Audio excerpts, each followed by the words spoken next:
আসসালামু আলাইকুম সুপ্রিয় শিক্ষার্থী বন্ধুরা, স্বাগত আমার সবাইকে।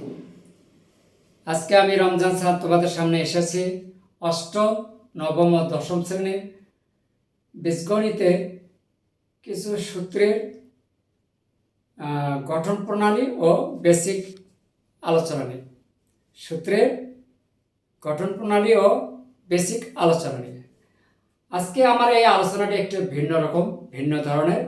এই কারণে দেখা যায় অনেক ছাত্রছাত্রীরা গণিতে ভয় পায়, গণিতের নাম শুনলে তাদের গা নাকে শিউরে ওঠে।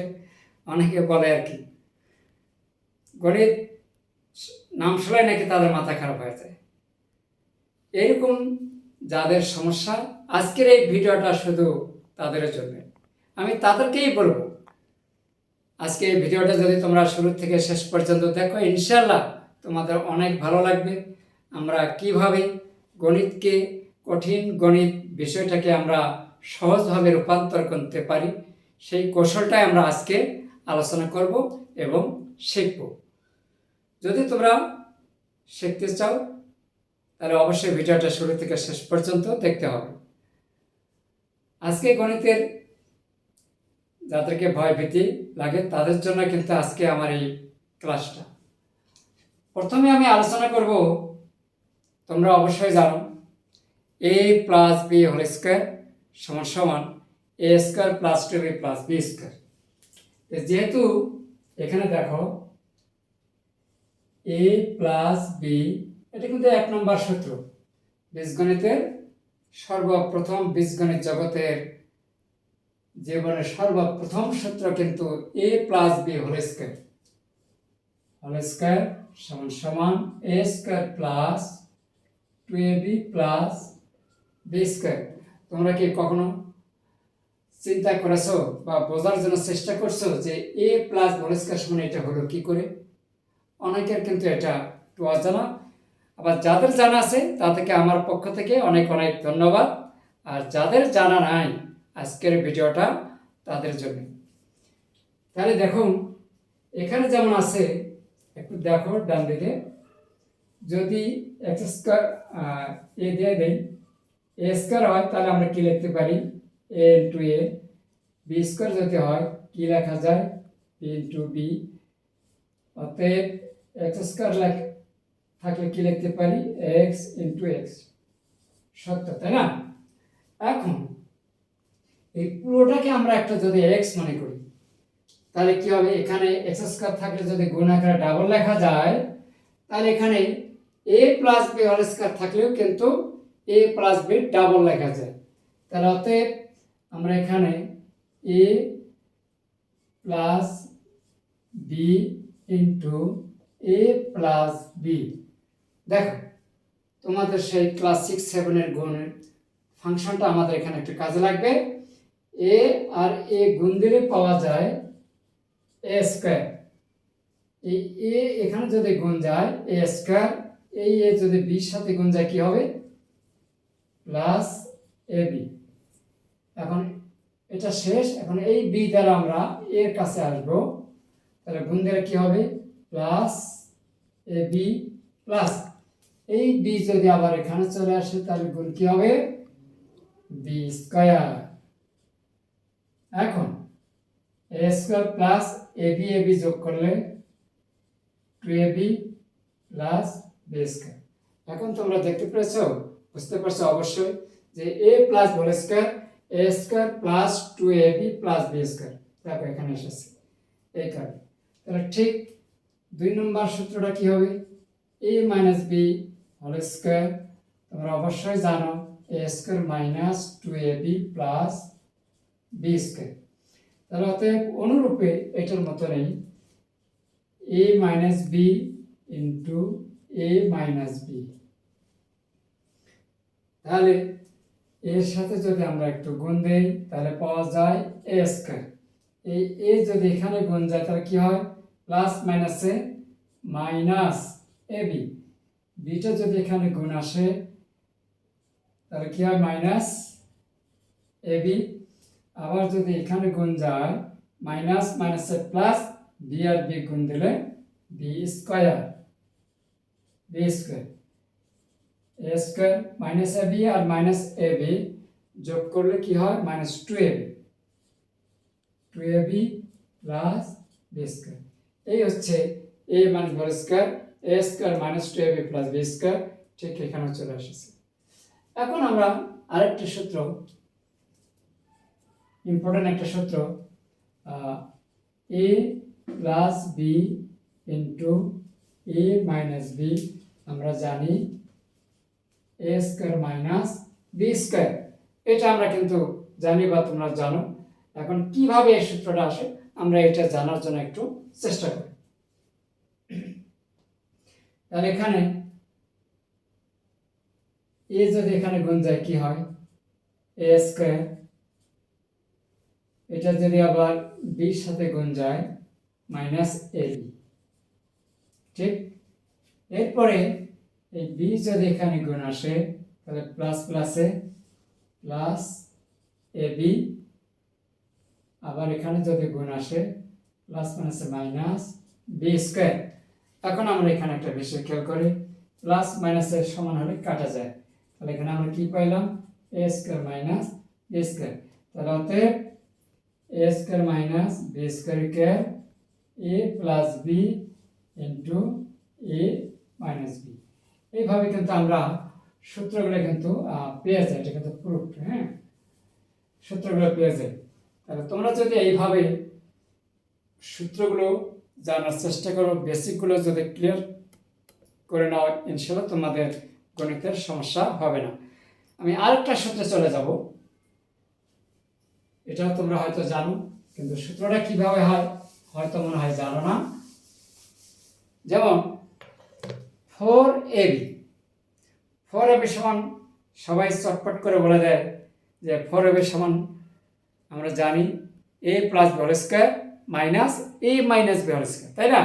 তাহলে 4ab টা কিভাবে হলো এখন দেখো।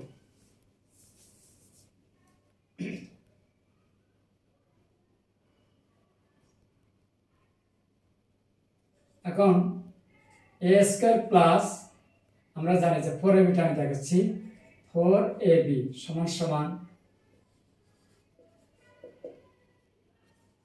a plus B whole square minus a minus B whole square. এই 4ab সমান আছে কিন্তু এইটা a plus whole square minus a minus whole square, হ্যাঁ। কিন্তু এটা কিভাবে তৈরি হলো এটা জানা দরকার। তার কারণে স্টুডেন্ট মানে হলো শেখার জীবন, ছাত্র জীবন মানে হচ্ছে শেখার জীবন। আমরা একটু শেখার জন্য চেষ্টা করি। A square plus 2ab plus B square equal কত A plus B whole square, একটু আগে আমরা শিখে আসলাম। এরপরে A square minus 2ab plus B square equal A minus B whole square, ঠিক আছে। এখন আমরা কি করব, এগুলোকে একটু বিয়োগ করার চেষ্টা করি। তোমরা অবশ্যই জানো যে বিয়োগ যখন আমরা করব তখন কি হয় নিচের সারির চিহ্নগুলো পরিবর্তন হয়ে যায়, প্লাস থাকলে মাইনাস, মাইনাস থাকলে প্লাস, মাইনাস প্লাস মাইনাস, এইখানে মাইনাস হবে। তাহলে এখানে দেখো প্লাস মাইনাসে এ কাটা যায়, বি কাটা যায়, এখানে প্লাস 2ab যোগ করে হয় 4ab ইকুয়াল কত A plus B whole square minus A minus B whole square, এই দেখো চলে এসেছে। তাহলে 4ab সমান A plus whole square minus A minus B whole square, এখানে ঠিক তাই এসেছে। তাহলে অবশ্যই আমাদেরকে বা তোমাদের এইভাবে যদি তোমরা শেখার চেষ্টা করো, জানার চেষ্টা করো, আমি মনে করব গণিত তোমাদের কাছে সবচাইতে সহজ একটা সাবজেক্ট হিসাবে তৈরি হবে। এরপরে আরেকটা বিষয় আমরা একটু ক্লিয়ার করে নেই, যেমন 2 into A square plus B square সূত্র, 2 into A square plus B square আমরা কি জানি এ plus B whole square plus A minus B whole square, ঠিক না? তাহলে এখন আমরা দেখি যে A square plus 2ab plus B square A plus B whole square A square minus 2ab plus B square A minus B whole square.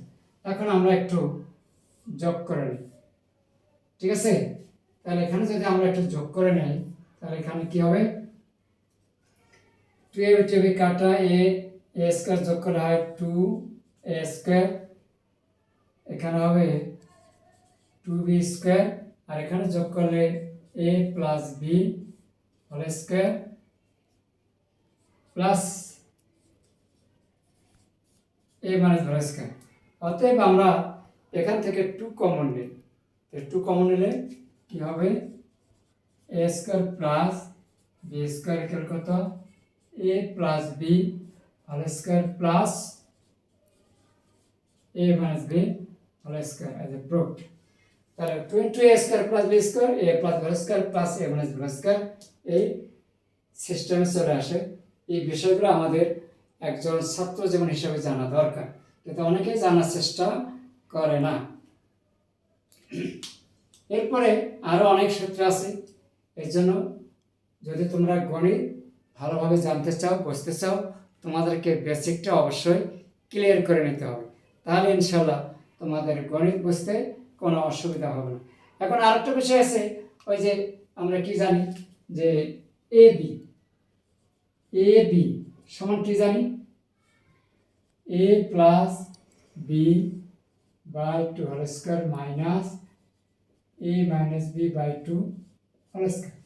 এই সূত্রটাও কিন্তু তোমরা জানো আশা করি, কিন্তু সূত্রটা কিভাবে আসলো তা কি তোমরা জানো? এখন আমরা জানবো। তাহলে দেখো আমি আবার করছি, a square plus 2ab plus B square equal to a plus B whole square, A square minus 2ab plus B square A minus B whole square. এখন আমরা একটু বিয়োগ করি, ঠিক আছে? বিয়োগ করলে কি হয়, নিচের সারির চিহ্নগুলো একটু চেঞ্জ হয়, তাই না? চেঞ্জ হয়, এখানে চেঞ্জ করে দিলাম। আচ্ছা, তাহলে এখন কি হবে, এ স্কোয়ার বি স্কোয়ার কাটা, যোগ করে এখানে কত হয় 4ab। এখন এখানে আমরা পাই a plus B whole square minus A minus B whole square, বা এ বি এই 4 দ্বারা কিন্তু ডান পাশে ভাগ হবে, তাহলে এখানে কি লেখা যায়, a plus B whole square by 4 minus A minus B whole square by 4। অতএব যেহেতু 4 আছে এখানে আর এখানে স্কোয়ার আছে, a plus B whole square আছে না, এখন এটাকে 2 করে তারপর যদি ব্র্যাকেট দেই তাহলে ইনশাআল্লাহ হয়ে যাচ্ছে a প্লাস বি ভাগ 2। তাহলে স্কোয়ারটা উপরে বুঝাচ্ছে a প্লাস বি স্কোয়ার, আর 2 এর উপর যদি স্কোয়ার আসে তাহলে এখানে কিন্তু 4 হয়ে যাচ্ছে। অতএব a plus B by 2 square minus a minus B by 2 whole square. এই হচ্ছে a b এর সমান। এইভাবে আমরা সূত্রের খুঁটিনাটি জানার চেষ্টা করব। ছাত্র জীবনের এটাই কাজ, একজন ভালো স্টুডেন্ট এই চিন্তাটাই করতে পারে। আজকে আমার এই ক্লাসটি তোমাদের কাছে কেমন লেগেছে তা অবশ্যই কমেন্টসের মাধ্যমে জানিয়ে দেবে। যদি তোমরা গণিত ভালোভাবে জানতে চাও তাহলে এই সূত্রগুলো তোমাদেরকে ভালোভাবে জানতে হবে, বুঝতে হবে, সূত্র কিভাবে তৈরি হলো, কিভাবে গঠন হলো, এই বিষয়গুলো নিয়ে একটু চিন্তা করতে হবে। তাহলে ইনশাল্লাহ তোমাদের কাছে গণিত কঠিন বলে কোনো শব্দ থাকবে না, জটিল বলে কোনো শব্দ থাকবে না। গণিত তোমাদের কাছে একটা হয়ে উঠবে প্রিয় সাবজেক্ট, সবচাইতে একটা আনন্দদায়ক একটা বিষয় বলে তোমাদের কাছে পরিচিত লাভ করবে ইনশাল্লাহ।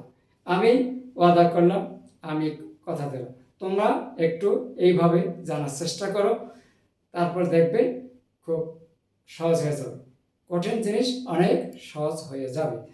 পরিশেষে আমার এই ভিডিও ক্লাসটি যদি ভালো লেগে থাকে তাহলে অবশ্যই লাইক কমেন্ট শেয়ার করে আমাদের সাথে থাকো। ম্যাথ হবে সহজ, কখনো কঠিন নয়। আমরা একদম সহজভাবে শিখব, এই আশাবাদ ব্যক্ত করে পরবর্তীতে এইরকম ভিডিও নিয়ে যে কোনো সময় আমি তোমাদের সামনে আসতে পারি। সেই পর্যন্ত তোমরা ভালো থাকো, সুস্থ থাকো। আল্লাহ হাফেজ।